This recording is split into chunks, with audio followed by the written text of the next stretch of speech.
मद्र नामक देशर राजा थिले अश्वपति और राणी कौशल्या। तांको पाखरे धन संपत्ति परिपूर्ण होई रहिथिबा सत्वे तांको मनरे टिके हेले खुशी नथिला, कारण तांकर संतानटिए नथिला। सेथिपाई दिने राजा जणे ऋषिवरंकु डाकिले।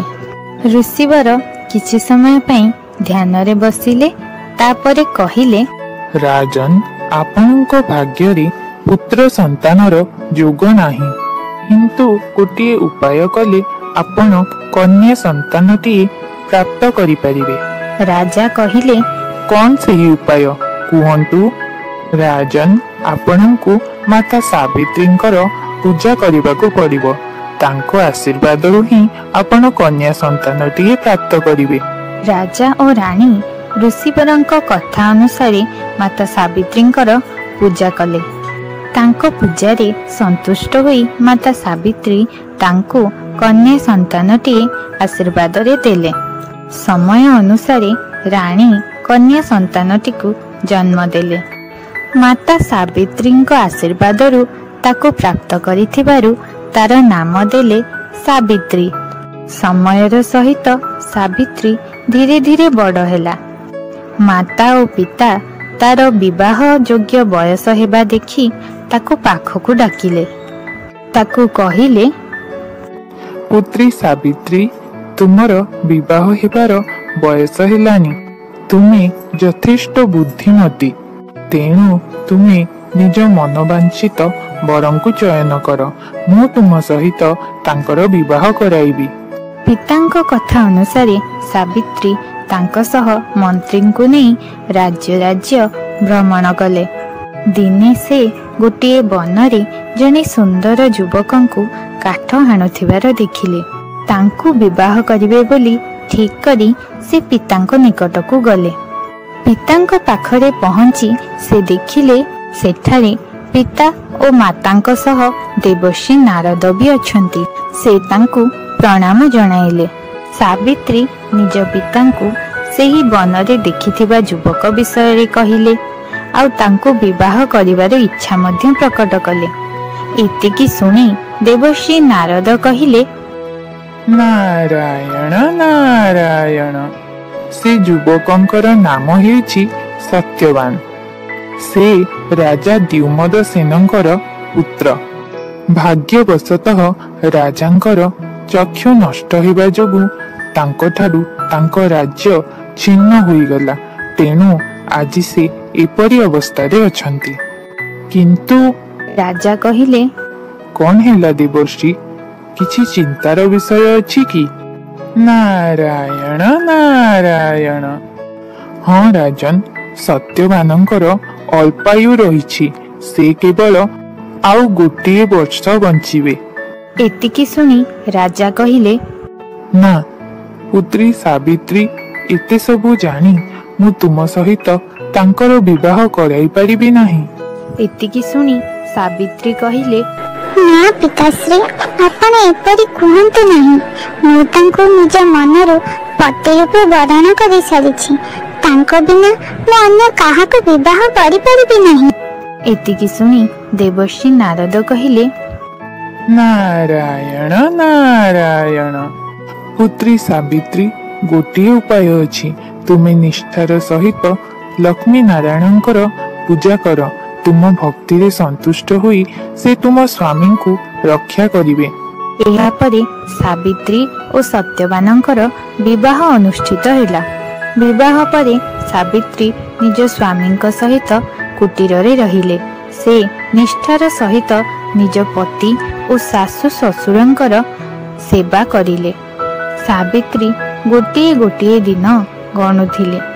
एमिति ही वर्षे पुरीबाकू आउ 4 दिन थिला। सावित्री मन देई लक्ष्मी नारायणंकर पूजा करिबा आरंभ कले। चतुर्थ दिन थिला ज्येष्ठ मास अमावास्या। से दिन थिला शेष दिन। से दिन सावित्री लक्ष्मी नारायणंकर पूजा करिले। से दिन से सत्यवानंकु गोटे क्षण पाई मध्य एका छाड़िबाकू चाहू नथिले। तेणु तांको सहित काठ आनिबा पाई से मध्य ତାଙ୍କ ସହ ବନକୁ ଗଲେ। ସତ୍ୟବାନ ଗୋଟିଏ ଗଛ ଉପରେ ବସି କାଠ କାଟୁଥିଲେ। ଠିକ୍ ସେତିକି ବେଳକୁ ହଠାତ୍ ତାଙ୍କ ମୁଣ୍ଡ ବୁଲାଇବାକୁ ଲାଗିଲା। ସେ ତଳକୁ ଓହ୍ଲାଇ ଆସି ସାବିତ୍ରୀଙ୍କ କୋଳରେ ଶୋଇପଡ଼ିଲେ। ସେ ଚେତାଶୂନ୍ୟ ହୋଇଗଲେ। ଏତିକି ବେଳକୁ ସେଠାରେ ସ୍ୱୟଂ ଯମରାଜ ପ୍ରକଟ ହେଲେ। ତାଙ୍କୁ ଦେଖି ସାବିତ୍ରୀ ପଚାରିଲେ, ଆପଣ କିଏ? ମୁଁ ଯମରାଜ, ତୁମ ସ୍ୱାମୀଙ୍କର ପ୍ରାଣ ହରଣ କରିବାକୁ ଏଠାକୁ ଆସିଛି। ଏତିକି କହି ଯମରାଜ ସତ୍ୟବାନର ପ୍ରାଣ ନେଇ ସେଠାରୁ ଯିବାକୁ ଲାଗିଲେ। ଏହାପରେ ସାବିତ୍ରୀ କିଛି ନ କହି ଚୁପଚାପ ଯମରାଜଙ୍କ ପଛେ ପଛେ ଯିବାକୁ ଲାଗିଲା। କିଛି ସମୟ ପରେ ସାବିତ୍ରୀ ଆସୁଥିବାର ଜାଣି ଯମରାଜ କହିଲେ, ପୁତ୍ରୀ ସାବିତ୍ରୀ, ତୁମେ ମୋ ପଛେ ପଛେ କାହିଁକି ଆସୁଛ? ହେ ଧର୍ମରାଜ, ଆପଣ ତ ମୋ ସ୍ୱାମୀଙ୍କୁ ନେଇ ଯାଉଛନ୍ତି। ତାଙ୍କ ବିନା ମୁଁ କିପରି ବଞ୍ଚିବି? ପୁତ୍ରୀ, ମୁଁ ତୁମ କଥାରେ ସନ୍ତୁଷ୍ଟ ହେଲି। ସତ୍ୟବାନଙ୍କ ପ୍ରାଣ ବ୍ୟତୀତ ଯାହା ମାଗୁଛ ମାଗ। ମୋ ଶ୍ୱଶୁରଙ୍କର ଚକ୍ଷୁ ଓ ରାଜ୍ୟ ତାଙ୍କୁ ଫେରାଇ ଦିଅନ୍ତୁ। ତଥାସ୍ତୁ। ଏହାପରେ ସାବିତ୍ରୀ ପୁଣି ଥରେ କିଛି ନ କହି ଯମରାଜଙ୍କ ପଛେ ପଛେ ଧୀରେ ଧୀରେ ଯିବାକୁ ଲାଗିଲେ। ସାବିତ୍ରୀ ଆସୁଥିବାର ଜାଣି ଯମରାଜ କହିଲେ, ପୁତ୍ରୀ, କଣ ହେଲା? ତୁମେ କାହିଁକି ପଛେ ପଛେ ଆସୁଛ? ହେ ଧର୍ମରାଜ, ନିଜ ସ୍ୱାମୀଙ୍କ ଅନୁସରଣ କରିବା ହିଁ ଭାରତୀୟ ନାରୀର ଧର୍ମ ହୋଇଥାଏ। ଆପଣ ତ ମୋ ସ୍ୱାମୀଙ୍କୁ ନେଇ ଯାଉଛନ୍ତି, ତେଣୁ ମୁଁ ତାଙ୍କ ସହିତ ଯାଉଛି। ପୁଣି ଥରେ ତୁମେ ତୁମ କଥାରେ ମୋତେ ସନ୍ତୁଷ୍ଟ କରିଛ। ମାଗ, ସତ୍ୟବାନଙ୍କ ପ୍ରାଣ ବ୍ୟତୀତ ଯାହା ମାଗୁଛ ମାଗ। ପ୍ରଭୁ, ମୋ ପିତାଙ୍କର କୁଳ ଉଦ୍ଧାର ପାଇଁ ତାଙ୍କୁ ପୁତ୍ର ସନ୍ତାନଟିଏ ଦିଅନ୍ତୁ। ତଥାସ୍ତୁ। ଏହାପରେ ସାବିତ୍ରୀ ଚୁପଚାପ ପୁଣି ଯମରାଜଙ୍କ ପଛେ ପଛେ ଚାଲିଲେ। ସାବିତ୍ରୀ ପଛରେ ଆସିବାର ଜାଣି ଯମରାଜ କହିଲେ, ପୁତ୍ରୀ ସାବିତ୍ରୀ, ତୁମେ ବହୁତ ଦୂର ଆସିଗଲଣି। ଏଥର ଫେରିଯାଅ। ହେ ଧର୍ମରାଜ, ନିଜ ସ୍ୱାମୀଙ୍କ ପାଇଁ ଜଣେ ନାରୀ ଯମଲୋକ ପର୍ଯ୍ୟନ୍ତ ମଧ୍ୟ ଯାଇପାରେ। ଏହା ତ କିଛି ନୁହେଁ। ପୁତ୍ରୀ ସାବିତ୍ରୀ, ତୁମ କଥାରେ ମୁଁ ସନ୍ତୁଷ୍ଟ ହେଲି। ସତ୍ୟବାନଙ୍କ ପ୍ରାଣ ବ୍ୟତୀତ ଯାହା ମାଗୁଛ ମାଗ। ପ୍ରଭୁ, ମୋ ଉପରେ କୃପା କରନ୍ତୁ। ମୋତେ ସତ ପୁତ୍ରଙ୍କର ଜନନୀ ହେବାର ସୌଭାଗ୍ୟ ପ୍ରଦାନ କରନ୍ତୁ। ତଥାସ୍ତୁ। ପ୍ରଭୁ, ଆପଣ ତ ମୋର ସ୍ୱାମୀଙ୍କୁ ସାଥିରେ ନେଇଯାଉଛନ୍ତି। ମୁଁ ସତପୁତ୍ରଙ୍କର ଜନନୀ ହେବି କିପରି? ଏତିକି ଶୁଣି ଯମରାଜ ଆଶ୍ଚର୍ଯ୍ୟ ହୋଇଗଲେ। ଶେଷରେ ଜଣେ ସତୀ ନାରୀର ସ୍ୱାମୀଙ୍କ ପ୍ରତି ଭକ୍ତି ଦ୍ୱାରା ଯମରାଜ ମଧ୍ୟ ପରାସ୍ତ ହେଲେ ଏବଂ ସତ୍ୟବାନର ପ୍ରାଣ ଫେରାଇ ସେ ଚାଲିଗଲେ।